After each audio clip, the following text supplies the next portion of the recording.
Okay, so today what we will do is we will start one of the famous algorithms that we use in machine learning. But before going there, let me discuss this block which I prepared. So the thing is here if you see there are multiple number of blocks. So the first block that we have is data. So this is we already discussed also. This particularly data is in case of cat versus dog classification was cats and dogs images, and it depends on your application, which application you are working on. So the typical machine learning pipeline will require data as one of the blocks from where your machine learning algorithm will start. After this, what you do is you do extraction of the features on this data. So if that data is X, then when you extract the feature from this data, you will get some function phi operated on X. So that means you have extracted some important information from this data, whether it's a compressed format or whether it's transformed format, it depends. It depends upon your feature extraction algorithm. But uh, depending upon this block, you are actually trying to get some information from this data in a intelligent format. So this format which you are getting here is then fed into a prediction model. This is the block, and this prediction model operates on these features to generate f operated on this phi x. And this f which we are operating on this phi x is the intelligent function that we will be trying to you know work upon and trying to find out how to get this f out, as I discussed last time also. So this f is the function that is generated by this prediction, and this prediction is basically what we call as m. So this is a model, this is a machine learning model which takes input as the features, and it will convert these features into f times the phi x. The f is the intelligent function that operates on these features which are generated. The important thing that now comes is that you have another block also. This block we call as the labels. Labels that are attached with this data. Like for example, in case of cats, the label we call as y. So that is already attached in the data format. So for cats, all the y will be 0, and for dog, all the y's will be 1. So this is basically labels which we attach with the images or with any data which we will see today. So these labels we are also calling it as ground truth, because we know that this is a cat, so let us call it as 0, and this is a dog, let us call it as 1. And we already know, if somebody if we tell you that this is the label of this image is 0, then you will automatically understand that it's a cat. And if I say the label is 1, then you automatically understand that it's a dog. So we are attaching labels, and it's a ground truth that we call as y over here. So what happens now is we feed these two important information, one which is coming from the prediction model and the other one which is coming from the labels that we already have, and we try to find out the loss. We try to find out the loss between the two. By saying loss between the two means how far, this particular feature, this particular function is from this far, this function. So we are trying to find out how far this particular quantity is from this particular quantity which is y, and that we are evaluating in terms of the loss. So if these two quantities are far away from each other, then we have to do something in order to bring them close towards each other. That is the main objective of machine learning algorithms. So what we will be doing is we will be calculating the loss, and that loss actually operates on f, which is basically over here. So it's taking two arguments. One is coming from the machine and another one is basically coming from the ground truth. So the loss function is actually calculating the loss between the two quantities. And the important thing is this loss which you are calculating, it can be very high depending upon whether the f of phi of x is close to y, is away from y, and very small if f of phi of x is very close to y. So depending upon this situation, whether the loss is high or low, it actually acts as a feedback. It actually acts as a feedback for optimizers. These are the optimization strategies that we will be using. So this block, which we are calling as optimization block, will take this as the input, this loss function as the input, and it takes it as an input and generates two control signals. The two control signals are this and this. So these two control signals either can, it will tune the model here. So this optimization control which is coming out from this block will tune the prediction model, and it will tune it accordingly. So there will be a tuning that is happening on this prediction model, and this tuning will continuously be, done. So we have something here in this model which we call as parameters, which we call as parameters, or we can also call them hyperparameters also. So depending upon the situation, in hyperparameters are in deep learning, but here we can call it as parameters. So these parameters are actually, we have to tune them. We have to tune this prediction model based on this optimization block. So this optimization block will take loss as the input and tune the which and it in the output it will tune the prediction model. Sometimes this optimization can also help in tuning the features extraction stage also, but in this particular algorithm which we will be discussing today, it will not happen. So what we will do is we will actually do the optimization on prediction models. So each of these blocks that I am discussing here are important, and these blocks which I have shown you here will be always there in any of the machine learning pipeline that we will be discussing. So one is extraction of the features, then prediction stage, and then we have loss, and then optimization. So we have number of optimization strategies available in machine learning which we will discuss later on, but these optimizations will do this job. So once I once I tell you that right now I am in prediction stage, right now I am in loss, I am calculating the loss, right now I am calculating the optimization, then automatically you should, recap this picture in your mind and should understand that this block which I am discussing right now is situated at this point, and this block, the loss function which I am discussing right now, is at this point. So what is the interaction between the loss and the optimization? What is the interaction between predictions and ground labels with loss? So once I discuss any of the stages, your mind should automatically come at this picture and understand that where these blocks are. So this is basically a typical machine learning pipeline that we have for most of the algorithms in the literature. Okay, so once we have this finished off, so Sir, yeah, are you recording the lecture? yes, I'm recording it. Yeah. Okay, okay. Okay, so once this is done, let me check also. But I guess I am recording. Yeah. So now the next thing that we will discuss today is regression, the linear regression, which is one of the fundamental algorithms that everybody is introduced to when they start their course in machine learning. So just a second, before going there, I just wanted to show you that today in linear regression we have already discussed this application, as you already know. This we have discussed. So we will be doing something like this today, and we will understand the mathematics behind the line that we were fitting here in this data points, and we will see how we can do it through machine learning strategy. So this is the application that we discussed in our last lecture. So let's discuss the details of how to do the analysis using linear regression. Okay, so let me take some another data. That data that I showed you is just a recap of what we discussed in our last class.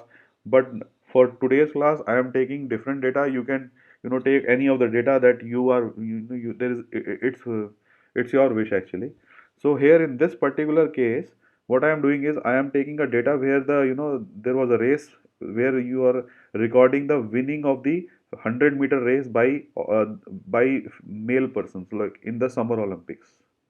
So it was a 100-meter race in summer olympics, and it is recording the winning time for the racers. So as you can see, from the date in it when it started at 1880 and till 2020 there is no data available here, but till 2000 something here, maybe 2010 or 12, I don't know, but at this point you have data available, and you can see that this data that you are observing here is actually decreasing like this in this format. So this is quite evident also, because as you are, as it's an Olympic race, so every year, the record always breaks from the previous version. So the winning time is reducing as the year progress. So this is basically a data point for the uh, uh, winning race. And what is our objective here in linear regression? Our objective here in linear regression is to fit a line like this, a straight line like this. And why you are saying I am fitting a straight line like this? It's because we are visualizing the data here. We are visualizing the data here first, and then we are thinking, okay, the line will be something like this. And I think it will be quite surprised if somebody will say the line will be like this. Uh, the reason it's quite simple, because this line is not complete, is not very close to the data that we have over in the that we have here. So this line is completely uh, not the case. It will be always the blue line, because it is closely fitting to the data set that we have here. So our prime objective is how to find the line here. And you know that the equation of the line, which you can write it as like this, mx plus b. This is a simple from the coordinate geometry, So our target will be how to come up with these values m and b, because these are the two values that actually define the line. So these are the parameters of this line, which is m and b, and we have to see how we can, using the machine learning, come up with this m and b, so that we can fit the line appropriately here, so that the errors that are incurred will be less. So we will see that. So this is the a complete 1000 feet overview of what linear regression is. So once you fit the line here, then what you can do is you can take a test sample which is not there in the training set, and then you can, check what is the value at this point for a particular year. So you can estimate that, okay, for this particular year, if race would have happened, then the winning time would have been 10.5, though it's not there in the data set. So this is our prime objective, that is to create a line and test for different years what will be the result, which is not in the training set. So everybody is comfortable with that? If there is any doubt, let me know.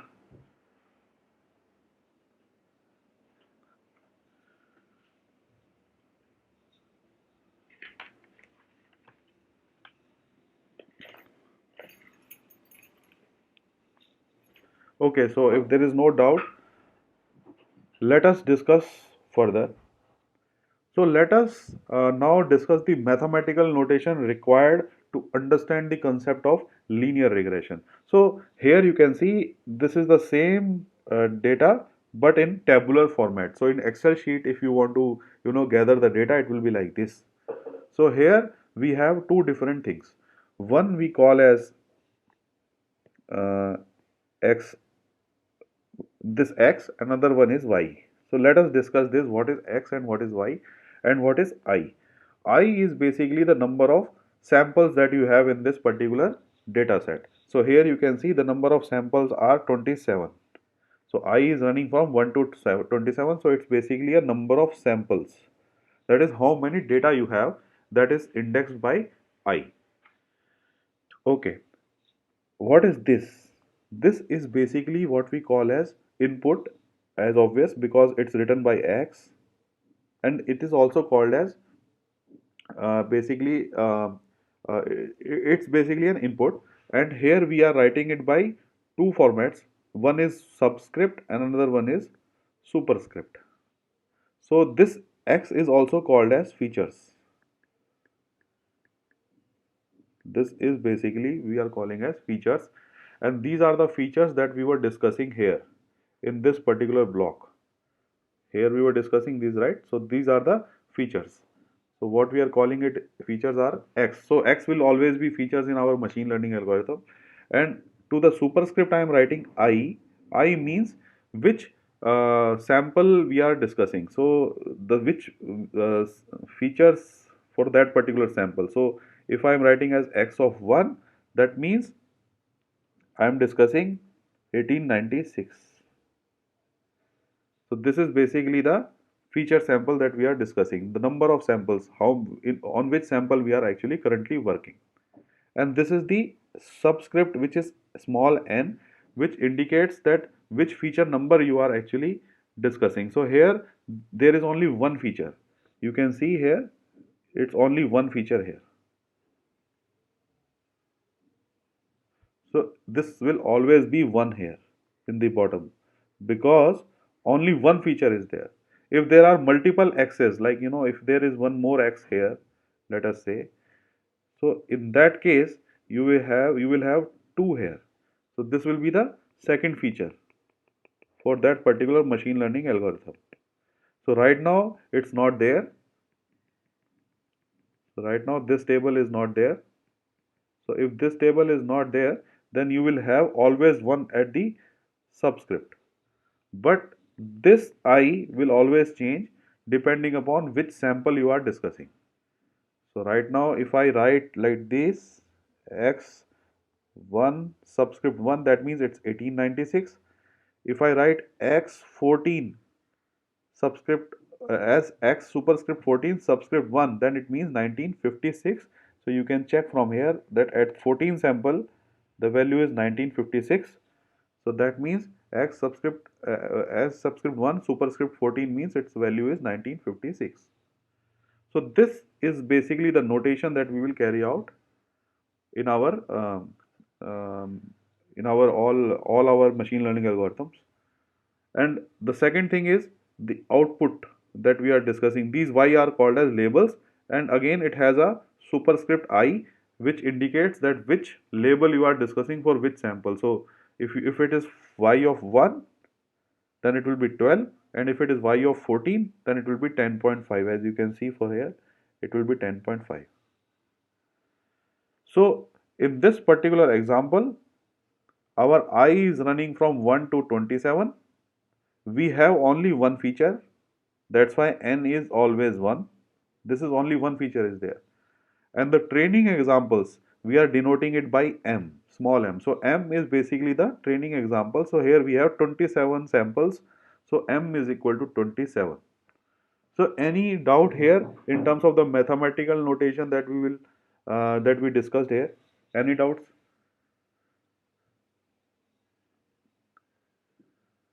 No, sir. Okay. So this is the mathematical notation that you have to always keep in your mind, because I will be using these things in uh, uh, our future algorithms and today also. So this is again showing you a same thing which I have already discussed. So we have training data that is already available to us, and what we are doing, we are feeding it to a learning algorithm, and the learning algorithm will generate a hypothesis which we are calling as m, and then we are once with the help of training data we have come up with this model. Then what we do is we use a testing data which is given in yellow to feed it into this model, and it should generate a predicted time which is y. So this is basically a overall understanding of any typical machine learning algorithm, not only related to regression, but it's also valid for classification or clustering, whatever you discuss. So everything is having this as a backbone. So the important point is, how do we represent this model M? What is the how will you come up with this model M? So one of the important things that I wanted to tell you is that in this particular case, in this particular situation, as you are seeing here, you are coming with this model M. This is a model M. So you are saying, okay, this model has to be in this shape and it has to be linear. Nobody has, ever thought of that the model can be something like this, like this. No. Why? Because you are not seeing any data points this side, nor you are seeing any data points, this somewhere this side. So you are not seeing any parabolic relation over here. So by seeing the data, you had something in your mind which is saying that the model should be this, and it should be in this way only, and not in the other way, like the way I was telling earlier, like this, or like this. And the simple reason is it's not fitting the data. So one of the key observations is that the model is generally, in classical machine learning that we are discussing here, it has to be come up with your side by observing the data. You observe the data first, and then you define the features for that. So that, but if you want machine learning to do that, then it has to be that then that particular area comes in the area of neural networks, so that will automatically do by itself. But the algorithms that we are discussing here, we have to come up with our own features so that we can fit the data set properly. So here in this particular machine learning model M, what are the features? The features are M, sorry, what are the parameters? The parameters are M and B. These are the parameters that you have to come up with. And you also know that if M is 0, what will happen, and if B is 0, what will happen. So when M is 0, the slope of the line is 0, and B is also 0, then it will be something like this. So it has to be, we will see like how these values we can come up with. So these are the parameters that we have to uh, get a perfect value of that, so that we will have this line resulting in this line. Okay, so if this is understood, so let me discuss here the model representation, which is M, which we were discussing right now. So as you saw the data set, and we observed that something like a straight line will fit into the data. So what we do is we represent that particular model as M subscript theta xi as the input. So this model is actually having theta as the input, sorry, theta as the trainable parameters, and features as input. That's why I'm writing in this format. And you can see here the superscript is I, that means it is taking multiple samples into its input. So this is the convention that I am using for the model. So this model I am defining as theta 0 plus theta 1 x1 I, like this. Uh, the only difference is that in case of straight line it is mx plus b, so m I am replacing it by theta 1 and b I am replacing it by theta 0. That is the only thing here. So our theta 0 is acting as a intercept and theta 1 is acting as a slope. And you know that for the particular example that we are discussing right now, we have only one feature. That's why we have 1 over here. Only one feature.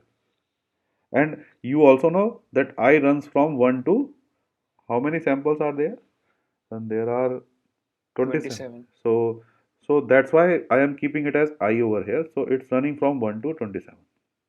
So this is a typical equation of the line where theta 0 and theta 1 will be the parameters that you have to tune so that it will fit that particular data set. So as you can see here, I have shown you two scenarios.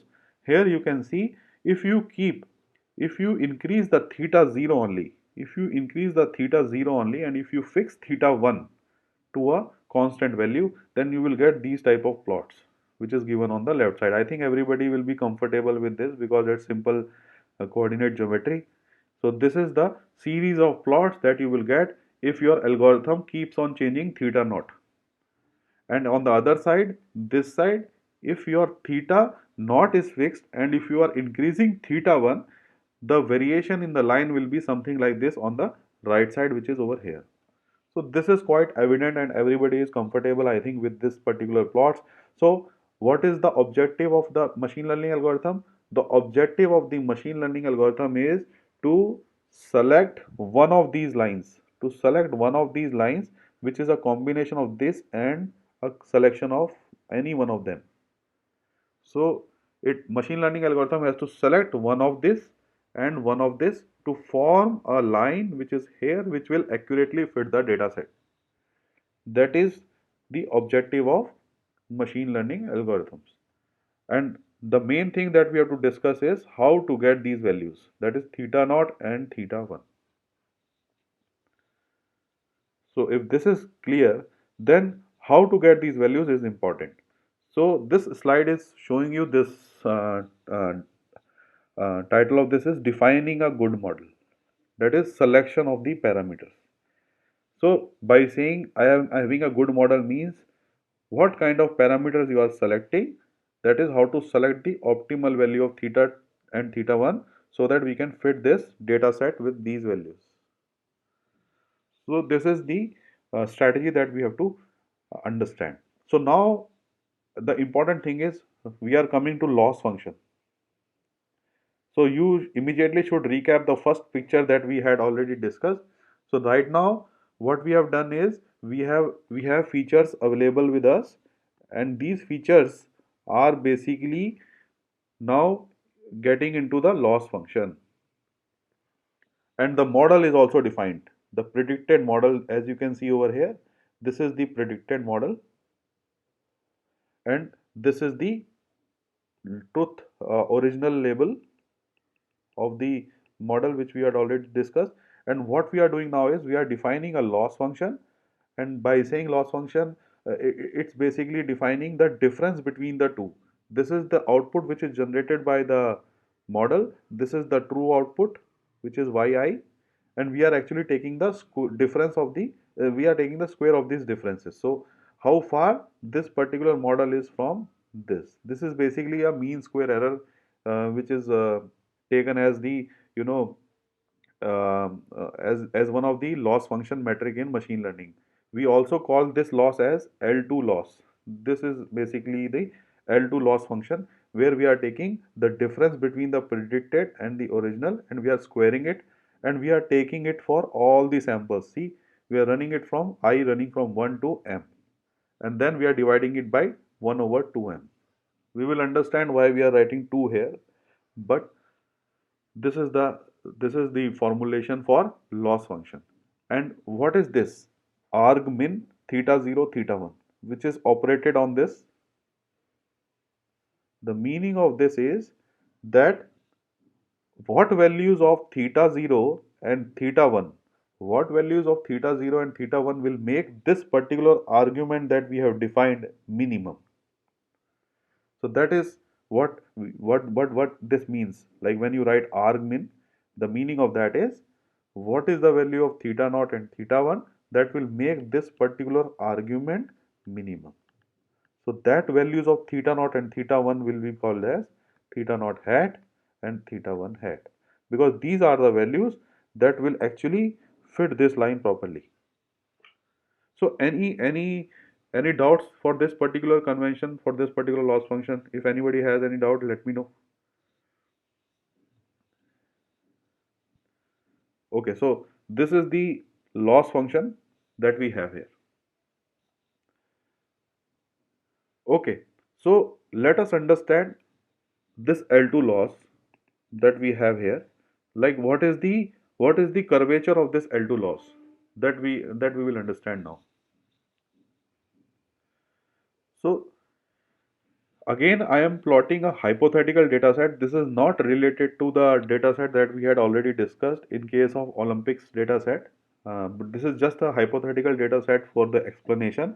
And what I want to show you is the loss function L, which is defined over here, how it looks like. So as you can see, if I assume theta 0 equal to 0, like here, if I assume theta 0 equal to 0, then everybody will agree that the line will always pass through the origin, because the intercept is 0, then we are actually somewhere in this particular situation, in this particular area where you have, you know, theta 0 is 0. So line is always passing to the origin. So if that is the case, what we will do is we will plot multiple lines like this, because this can be also one of the line. Then we can plot this line,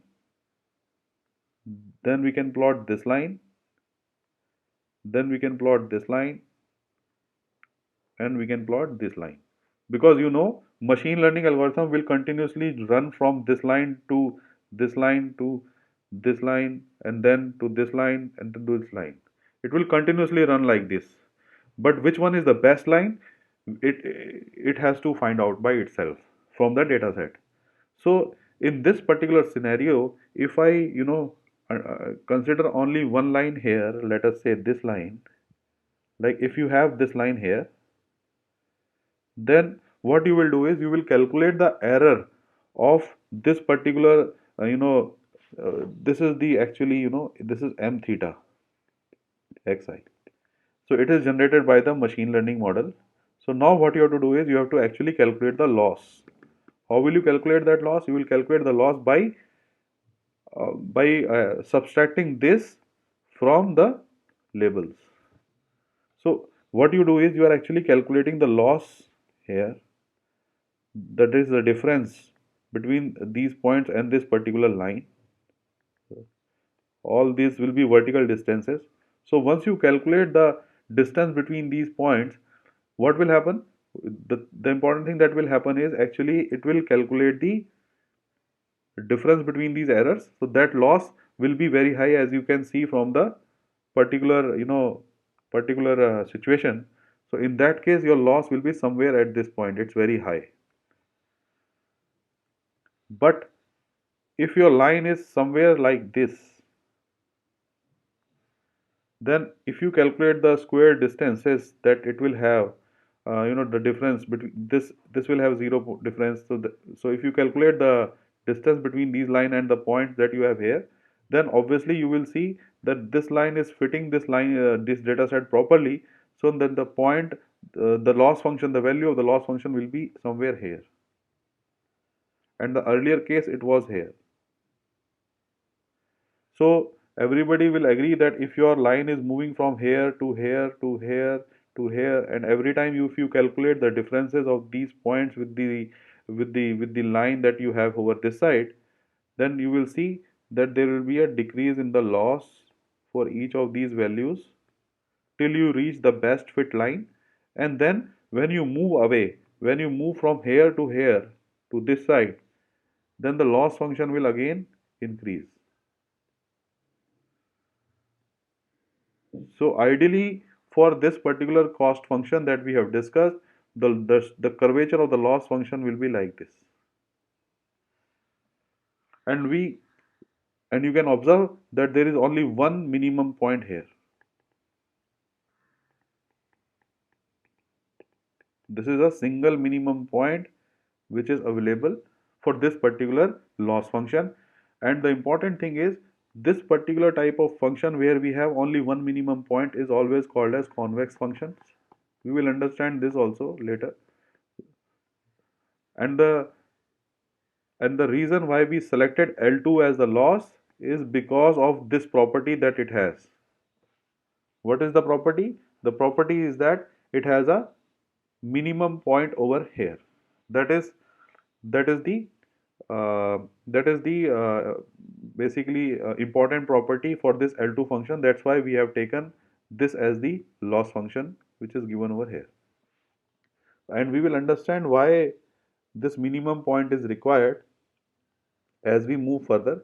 But for now, you can understand that at this particular point, if we reach at this point, we will have a ideal line, which is this one. So what we want to do is we have to move from here to here. Suppose you are at this point, then you have to move from here to here, then you have to move from here to here, and you have to go like this till you reach the minimum point. And if you are at this point, then you have to go like this in this direction till you reach this point. So it is basically this particular algorithm which I am discussing over here is called as gradient descent. We will understand this in details in our next slides. But the the important thing is, since we have only one minimum point, it is very easy for the algorithm to go down to this minimum point. But if your loss function is something like this, let us say at this point, This function is not convex. This function is not convex, and the important thing is it has one global minima and one local minima here. So if you are at this point of the loss function, then if you go down, then it might be the case that you will stuck in this minima, and this minima is a local minima, and it's not the optimal value. So the line that you will get for this particular loss function will not be optimal. But if you start from here, then there is a high chance that you will stuck in the global minima, and this one, the line that you will obtain for this particular loss function will be the best line. So by observing this, you can see that depending upon the initial point that you have, this point or you start from this point, if you are lucky, if you initialize your algorithm at this point, then you can reach this point easily. But if you initialize at this point, then you will stuck at the local minima. So it depends on luck here in this particular situation. But in this particular situation, you initialize at here or you initialize at here, you will always go to the local minima. That's why we try to work with convex functions and not non-convex functions. And if we are using non-convex functions, if suppose we are using them, then we will try to make them convex. We try to make them convex so that we will have a global minima here. So keep this in mind, the thing that I have explained you here, because this will always be coming up in our future lectures. So any doubts here? If you have any doubts, let me know. Sir, in case of non-convex functions, Yeah. rather than converting them to convex functions, what if we try both initialize with the smallest value possible for theta 1 No, for the slope and then for higher value for the slope, no, the and thing is, wherever we find, hmm, no, yes, no, the thing is, as I told you, you are actually getting lucky, in terms of, let us say you did that type of activity, then you are lucky that you are at this point. It depends. You don't know what is the curvature of the convex function. So depending upon your initialization, if you are lucky for that particular value, then you will be at this point and then you can get down to this global minima. But suppose you don't know the curvature also for this loss function. What is this loss function? Because I will show you the curvatures later on in this slide. It is so complex that you don't know that where you will initialize your algorithm. You might be initializing here. So there is no defined rule like you will initialize at this point only always. So it can be at this point also, and you will stuck at the local minima. So that type of guarantee is not possible that if you are initializing with that value of w and b or slope or what, you will always go to the global minima. You cannot do that. The only option that it's available is to change this curvature to something like this, if it is possible. Okay. okay, sir. So this is the theory between convex and non-convex. It's a high-level abstract 1,000 feet overview. Though we have a complete lectures on convex and non-convex functions, but we are not going into that detail because there is no point in discussing here. This is the only information that you need to understand. So this is the loss function curvature. So here you can see again the same thing that I have shown, that I have drawn here. This particular thing that I have drawn here, it's actually shown in two dimensions. It's only one dimension here because only one feature is there. But in two dimensions, if we have two features, then we will have a no, it's not about features. It's about the loss function that we have as a function of theta. Okay, so this one is a two-dimensional overview of this loss function. So you can see how it looks like in two dimensions. So, but the thing is, in two dimension, it will be something like this, and it will also have a global minima at this point. And this is basically the contour plot of this particular loss function. And what is this? This is like, if you have, it's difficult to show here, but the thing is, if you have a loss function like this, and if you bisect this loss function from this side, like if you make a horizontal cut on this loss function like this, and if you view from this side, if you view from the top level, then what you will see from the top level, if you view, then you will see something like, ellipses like this. You agree with me or not in this? If you bisect this loss function and see from the top, then what you will see is, you will see something like ellipses. So these ellipses are actually the footprints of this particular loss function. So here you can see this is the minimum point for the loss function, and if you see this point is somewhere at this point here.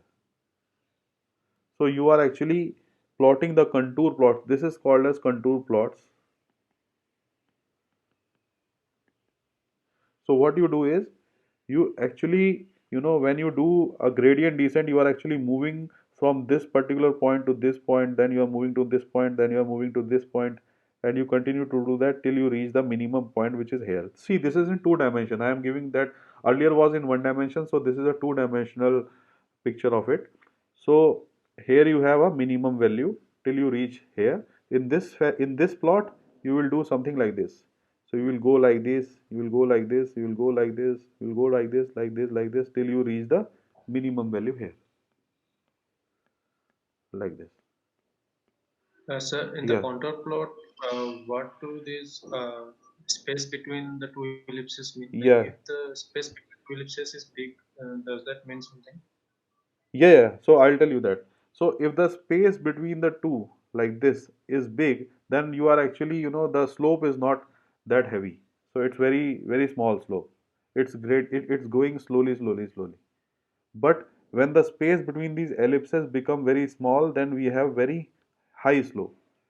At that point, you can assume when you are at this point, then the slope will be very high, and you will be somewhere like this at this point. So the slope between the ellipses, if the value between, if these two ellipses are close to each other, that means in between the two there is very heavy slope. But if the, when you are reaching at this minimum point, you can see the ellipses are far apart. That means you are actually having very slow slope. That the slope has become very small. But in this case also, slope is very small. And another important thing for these ellipses is that all the values that you have for a particular circle, let us say this circle, this particular ellipse, sorry, not circle, this ellipse, only a single ellipse. All the values of this single ellipse will be having a same value for a particular ellipse. So this will have all the values same. This will have all the values same. But this value and this value will be different. So these are the two important things for these ellipses. This is basically a two-dimensional. This is basically it's a footprint of this two-dimensional function on the xy plane. So everybody is comfortable with this? Any questions here? Sir, the previous graph was like we are assuming that theta naught is actually constant, right? Yeah, yeah. Here theta naught is constant. Yeah, we are assuming that. That's why But I plotted it like this way. But if theta naught is also there and theta 1 is also there, then it will be a two-dimensional plot, which I was showing here. This thing. okay, sir. Okay. Sir, and in the loss function which you showed in the some two slides back Okay. before this, Yeah. I what does that 1/2m mean? 1/2m. Actually, I will tell you exactly what that is, but it's right now it's averaging out the stuff. You're doing 1 by m is you are doing a division, it's an average type of thing that because you are summing all the samples from 1 to m, and then you are averaging out the final result. But this too, why it is coming? It's because I will tell you later also, but once you take the derivative, this 2 which is over here will actually come here when you Okay, take sir. the derivative. So that 2 will cancel out with this 2. To make it easier for calculus, we are doing it that 1 by 2m. But Okay, I will show you how this happens. But this 1 by 2m is just an averaging factor that you are doing for this particular loss function. okay.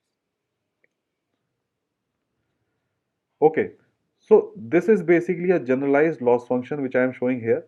earlier is a very simple picture, it's a simple loss function with only one minima.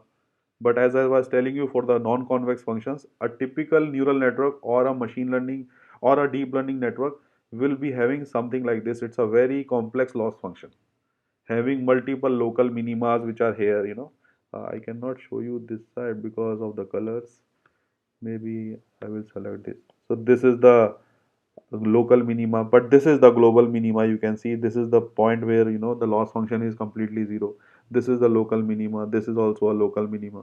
So typically a highly non-convex functions looks like this, and you have to come up with this strategy to make these loss functions either some way convex, so that wherever you initialize it has to come at this point.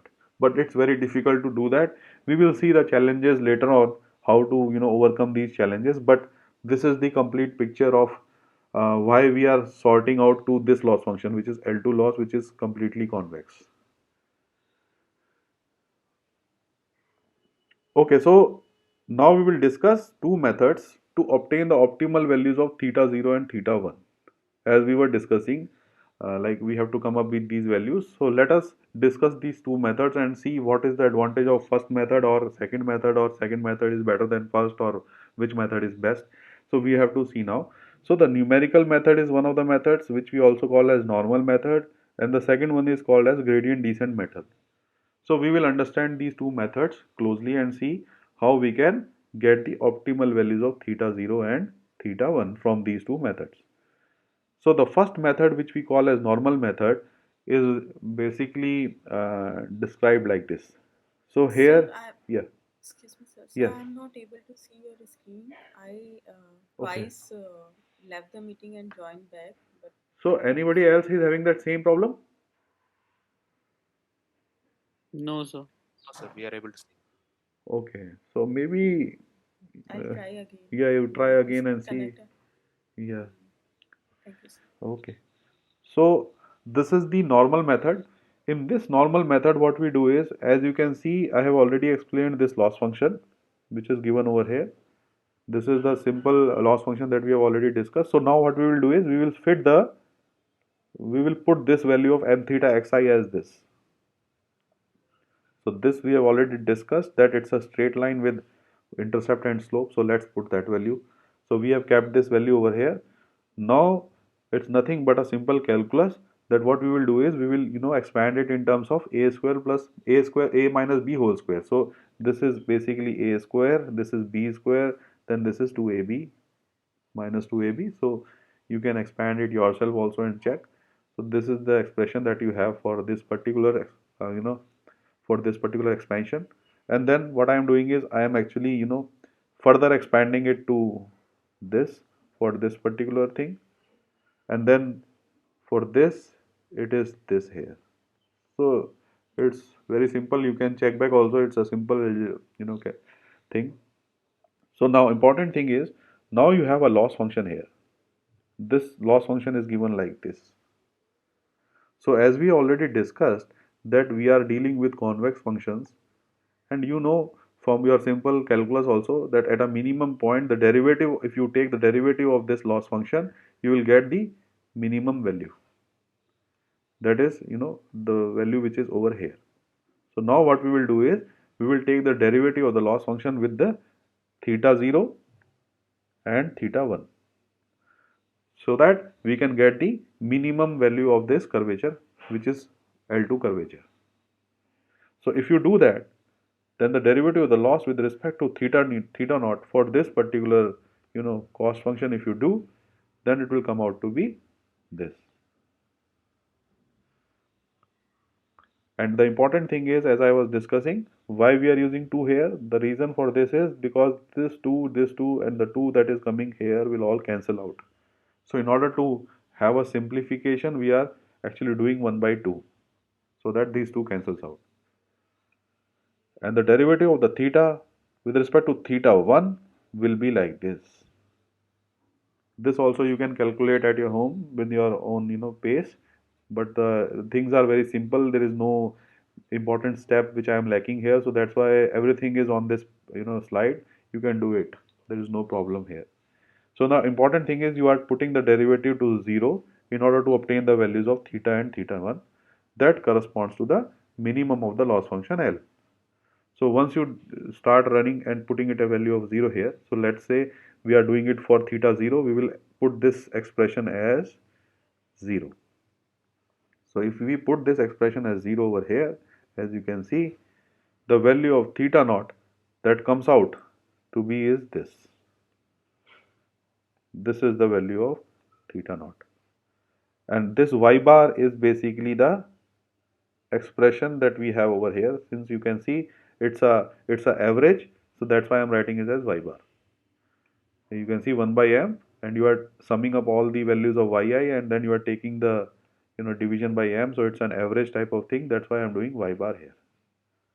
And similarly for this also, it's an averaging, so we will do x1 bar. So this is the value of theta naught that you obtain for that particular line.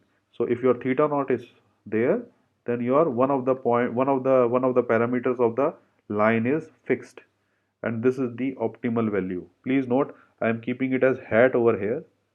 So this is the optimal value of theta naught that will perfectly fit that data set. And to ensure that it's a minima, you have to again take the derivative of the loss with respect to theta 0, and if it is greater than value of 0, then the minima is ensured. This is basic calculus. And if it is less than 0, it's a maxima. So to ensure that whatever quantity that we have calculated here is minima, you are taking the double derivative of that loss with the theta 0. You will get a value which is positive, so minima is guaranteed. For the value of theta 1, you again repeat that same exercise. That is, you are putting a value of 0, like you have calculated theta 1 here, right? This is the value of theta 1 that you had calculated. So you are keeping this value as 0 over here now, so that the value of theta 1 has to be, so that we can calculate this value. So now what you are doing here, you are again putting this value as 0 this side, and the value which is shown over here as green is basically a substitution of this theta naught, which we have already calculated. So this is the only thing that is required.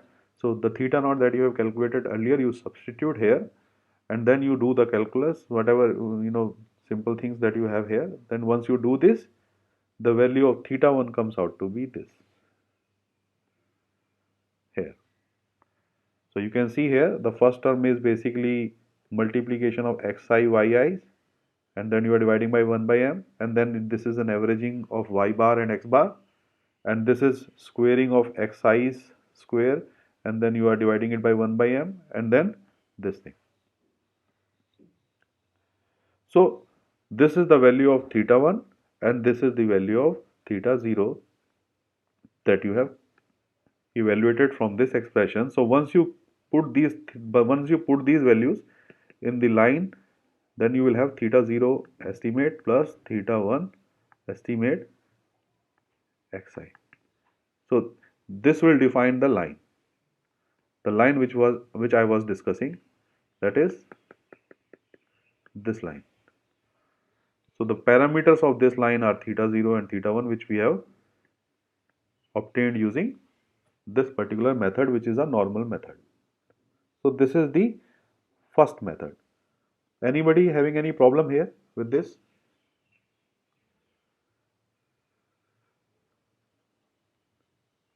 Okay. Sir, actually, we did similar kind of thing in numerical methods. Yeah. It's a similar type We of did thing. like Yeah. A transpose A, because coefficient matrix was rectangular, so to make it square, we multiplied it with transpose and then calculated the x. Yeah, this is something like that, and we will be getting that to A transpose A also later on.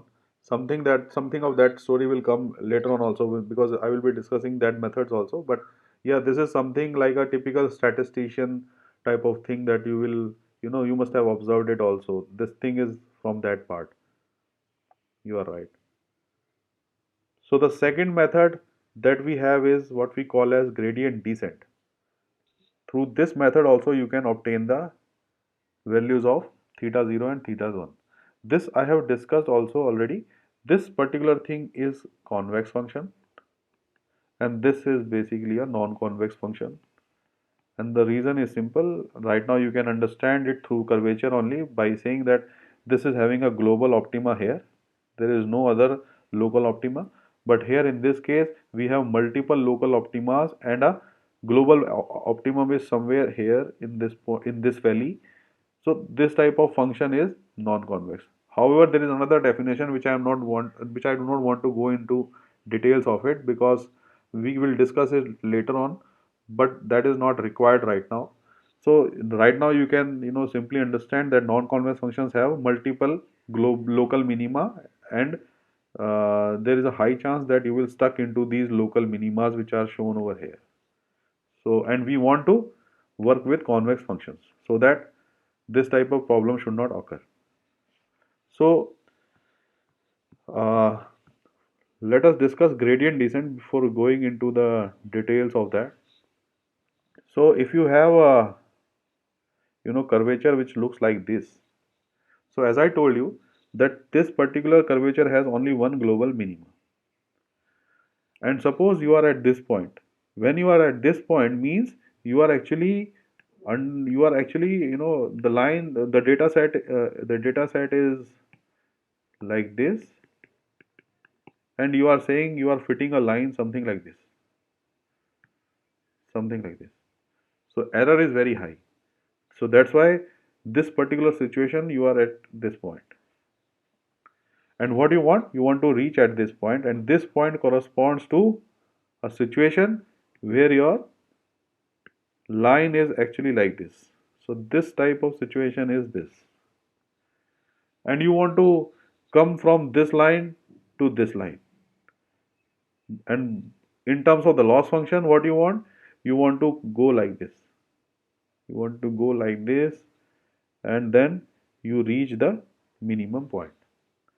So what you do is you do gradient descent, which basically means that the parameters that you have, like for example here we have theta 0, let us say, and this is the loss function. So what you do is you calculate the value of theta, that is a new value of theta, which is equal to the old value of theta, old, this is new, minus the derivative of the loss function with respect to the old value of theta. So if you do this type of thing, then what you do is you are actually doing something like this. You are moving down like this, and you are moving down like this, and you are coming to this local minima. This is actually some way or the other implemented using this equation. So what you do is if this is the value of theta old, this is the value of theta old here, let us say, and you are at this point, then what you do, you take the derivative of this at this point.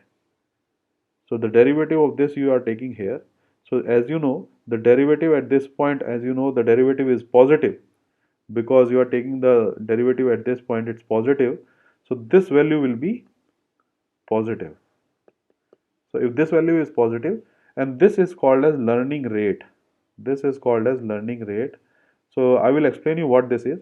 So the learning rate right now you can assume if it's very small, then what will happen is you are actually subtracting the old value, which is this one, and you are subtracting something from it. So when you subtract something from it, you will move this side. So you will be on this point. So this will be the theta mu, because you are actually subtracting something from the old value to get to the new value, which is this. So this is on this side. If you consider the same situation this side, so if this is theta old, and if you take the derivative at this point, so this derivative if you take at this point is negative. So if you take this value, if this derivative is negative, that means this negative and this negative which you are getting, that is the delta, that is the dl by d theta old is negative. So negative negative will be positive. So if it is positive, then what will happen? The theta new will be theta old plus alpha times dl by d theta 0. So there is a plus quantity now. So what happens? The old value what you have, you will add something to it to get to the new value which is theta new, and this theta new will be this new point, and that what basically means is you are jumping from here to here, and then you will jump from here to here, and then you'll jump from here to here, and until you reach at this point. And at this point what will happen? At this point the dl by d theta 0 will be 0. So then whatever your old value is, the same value will be theta new. So this is basically the gradient descent algorithm that we will operate on this particular algorithm or on this particular problem to get the values of thetas. So any problem, any question on this particular explanation?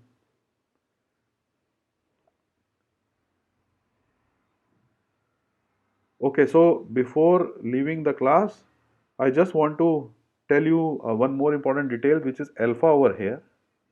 So this is very important. This is a learning rate. Alpha is basically a learning rate parameter, and it's basically, you have to define yourself. There is no specific rule that alpha has to be zero point 0.1 or zero point 0.2 or zero point 0.3 or zero point 0.4. It has to be, it has to be done through experiments, that you have to come up with a proper value of alpha. So the important thing is, what is the role of this alpha in this particular, you know thing. The important role that alpha plays is that theta new is theta old minus alpha dl by d theta, and let us say we are operating at this part of the curve. So now if dl by d theta is, in this particular area, your dl by d theta is always positive, so you will be going down the hill. So when you are going down the hill, if your alpha, let us say, is very small, if you keep alpha very small, let us say 0.0001, so what will happen? Though the derivative is big, though the derivative is big at this point, though the derivative is big, but you are multiplying it with alpha, which is very small, then what will happen is that theta new is equal to theta old plus 0.0001, sorry, this is minus 0.00 minus times the derivative dl by d theta. So this value of 0.0001, it is very small. So what happens? Your new value will be here. So when your theta is small, what will happen? Oh, sorry, when your alpha is small, your jumping of the values to come to the minimum, it will take a lot of time, because your alpha is very small. Then the steps that the gradient descent will take is very small, and it will take a lot of time to reach the minimum value. But if your alpha is very large, let us say you kept it as 10 to the power 7. So in that situation, what will happen? It will be theta new is equal to theta old minus 10 to the power 7 times the derivative. In this situation, it will take large steps. As you can see, the old value is subtracted from very high value. So it will take a lot of large steps like this to reach the minimum. But there is one catch. If you keep the learning rate parameter too large, let us say in this case you kept it as 10 to the power 7, then there might be a situation where, your learning algorithm will miss the minimum value. What is that? Let us say your alpha is very large, then what will happen is your jumping of the algorithm will be like this, sorry, like this, and then it will be like this, then it will go like this, then it will go like this. So once your alpha is very large, what will happen? You are missing the minimum value. Why? Because it is taking large steps, then it will jump from here to here now, and it will not come to the minimum point, which is here. So keeping large value of alpha will actually make your algorithm explode. As you can see, it is exploding now. It is going like this, it is going like this, it will go to the higher values. And similarly, if you are at this point, it will be like this, it will be like this, it will be like this, it will be like, so it will blow up, the value will blow up. So You understood now that if your alpha is small, then it will take large amount of time to reach the minimum, and if alpha is very big, then what will happen? The uh, the value of the loss function will blow up, and your algorithm will be completely, it will be complete, it will completely go away, and you will not get the optimal values.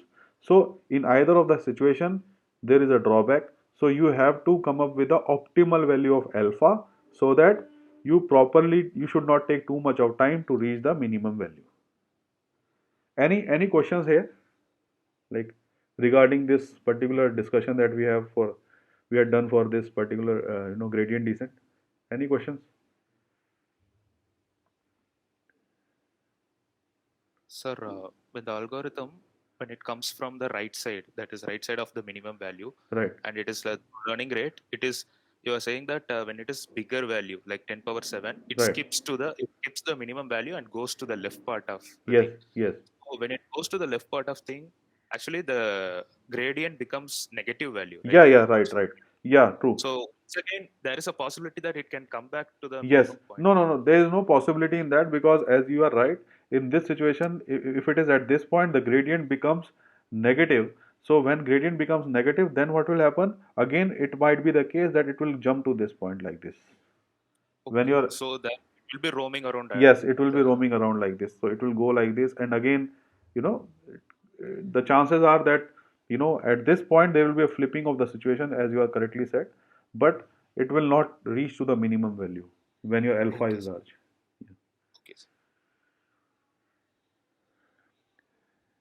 Any other questions? So, sir, if we want just performance and not accuracy, then we will use larger values of alpha. And if we want accuracy and not performance, then we will use smaller values. No, And we no. have So to balance out the things like that. it's always up. See, the thing is, performance and accuracy. These things you cannot judge it on the basis of alpha. Alpha has to be, you have to, do experiments to get to the highest performance with better accuracy. That is the main objective. You cannot select either of these two. And Yes, sir, yes, then, sir. yeah. So Like I was talking about a hypothetical situation only. that one normally doesn't occur, because if you want high performance, obviously accuracy has to be, high in that case. The other way around, it's not possible. So the thing is, to get a bet and there is no, fixed value of alpha, that there is some algorithm, or there is some, formula, if you put there you'll get the value of alpha which is optimal. It's not like that. You have to continuously experiment your algorithm and see which one will be better for you. That is the thing. Okay, sir. Thank you. Any other question? Will you be able to share these notes? Sorry, I will not share these notes, but recordings will be there, so that you can understand from there, write, understand, and do it. Okay. Oh, Okay. So Sir, yeah, yeah. what is the general range of alpha? Like if we are experimenting with our model, Yeah, yeah, yeah. then like which range should be Actually, it has to be using? somewhere, like, somewhere. Sometimes people use 0.01, 0.001, point 1 also is okay. Normally, we, select in the steps, like, you take 0.0001, let us say, and then you increase it by 10 times. Then you again increase it by 10 times. Then you again increase it by 10 times. So, like that, try to work out. You can sometimes take 5, 6 also. But every time if you select any value, let us say you started with a very minimum value of 0.001, then you always increase in the steps of 10. You multiply it by 10 and get another value, put it there, run it. If still the performance is not good, you multiply it by 10 again, and you do that. So every time you have to do this type of thing. Okay. Okay, sir. Any other question? Okay, so today, uh, this is the only thing that we will cover. From next time, we will be doing more advancements on this. Like, we will understand what's going on if we do, this particular gradient descent on our algorithm, which we were discussing, and then we will understand what are the drawbacks and other things. So thanks for today's class. We'll meet on next week. Okay. Thank you. Thank you. Thank you.